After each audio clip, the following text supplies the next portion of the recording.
So, in one of my earlier videos, I talked about how if you have experienced betrayal trauma, it can be very damaging.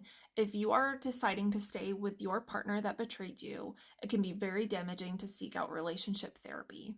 I just kind of wanted to take a couple minutes and expand on my thoughts on that. It's something that I have experienced a couple times now, and specifically with my first relationship that I went through this with, we did seek out relationship therapy because we were at a loss. We were struggling, we needed help, and we had a broken relationship, so we thought we needed relationship therapy. It makes sense, right? Like it is a very very logical thing to think. So, if you are, I'm going to say something that is potentially controversial, but I am going to stand 10 toes down on it. And there are plenty of people in the research field and in the betrayal trauma field that agree with what I'm about to say. If you have experienced betrayal trauma, you are a victim of abuse. If someone has betrayed your trust, they have abused you. Obviously, there are different types of abuse. There's physical, there's violence, there's emotional, there's psychological.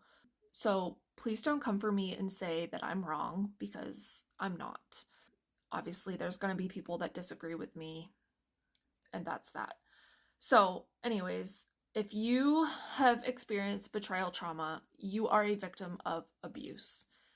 And when you go to relationship therapy, the traditional model with relationship therapists, the way that they are trained, is to have the couple come in and you have person A and person B. They are in a relationship. And the way that they are trained to help these people is to basically have them both come to the table and say what their concerns are, and to have them both hold themselves accountable and to help them hold each other accountable.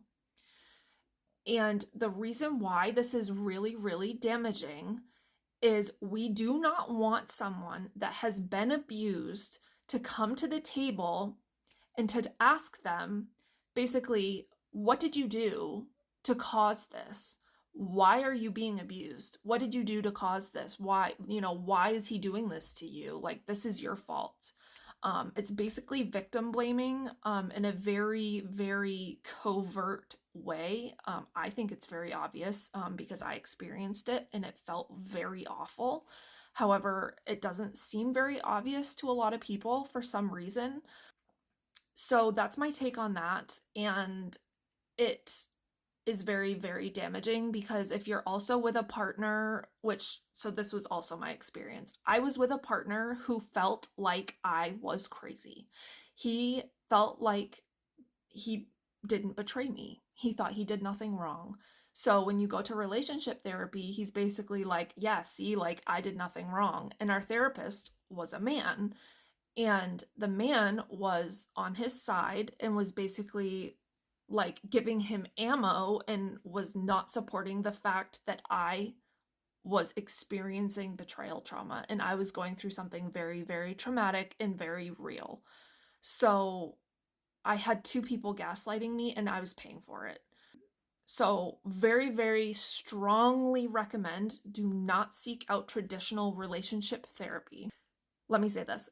Relationship therapy can be beneficial later down the road if you do stay with the person that betrayed you. But if you are going to stay with the person that betrayed you, what needs to happen initially is you need to focus on yourself as the betrayed partner.